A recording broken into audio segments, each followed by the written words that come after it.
Sojourn is the third book in R.A. Salvatore's long-running The Legend of Drizzt series. The first book is called Homeland.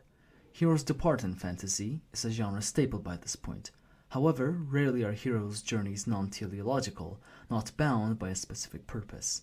Drizzt, the series' protagonist, has no MacGuffin to acquire or destroy, at least not seemingly. He does not covet a reason and is only compelled outwards. He must leave.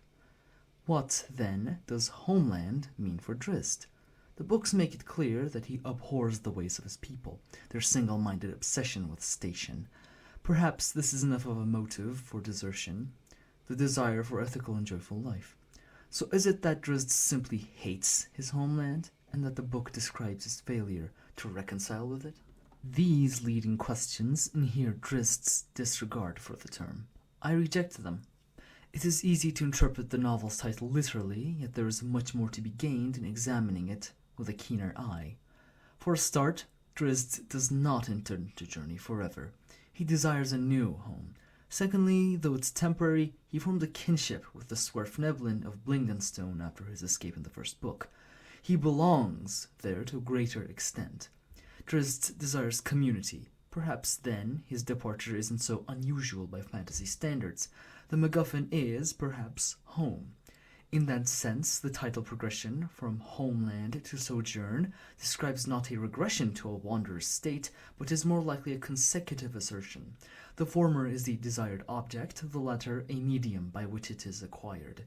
The series is a quest to belong. Here we encounter another question: what it means to belong, and how belonging is achieved. Our hero is almost described as alien to Drow society. He stands out among them, surpasses them, breaks off from them. His differences and moral hang-ups result somewhat from his father's teachings, but spring most powerfully from his inherent being, his soul. This is what produces the discrepancy in Drizzt. The first 3 books of the Drizzt series treat home not as a mere location or the nation of one's birth, but as an expression of the soul. Physically, our hero is a denizen of Menzoberranzan. In truth, he must seek his self wherever it will lead him. He is an outsider. Society in these books is examined under the same logic. Nations and cities imitate their inhabitants, becoming skeuomorphs of the individuals within them. Menzoberranzan is sharp and distant, and the rocks that surround it are rescinded in favor of buildings fit for Drow tastes. Narcissism is supreme. Corners in the city mean danger. The very cave in which it resides is hostile to life. Blingdenstone is layered, but not remote or misshapen. Rank is not a determinant in the gnome city. Children play in the streets, natural rocks abound. The people of each district contribute their souls to the brickwork.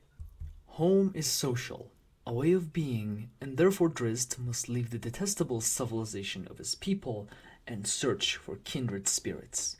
His penultimate aim is to lend his essence into the architecture of a society that aligns with it. Essentially, the series asserts, home is where your heart is. Of course, the definition of heart or of being in the series is influenced by real-world cultural forces. The soul, at least in Salvatore's writings, seems to be a product of religious influence. By itself, this influence belies social assumptions. The soul could implicate the existence of a provable divinity, of an eternal existence, of a wide range of immaterial existences, and so much more. Its mere presence within a story upends that story's reality. Other elements in the series, such as the rather stereotypical portrayal of races, also indicate certain beliefs and perspectives in regards to the cultural product. Many elements of the story cannot be mapped onto reality or to contemporary narratives. The series' reality is unique. Still, home is your heart. There is power in that statement. Agency, even. One is not bound by blood or tradition to life, but instead must forge their own path. Freed, the home and therefore community, life, and identity are up to the individual to determine. To the misfit, the miscreant, the deviant, and the exile, this is acknowledgement as well as opportunity. The authority of tyranny is usurped, replaced by pure self-determination.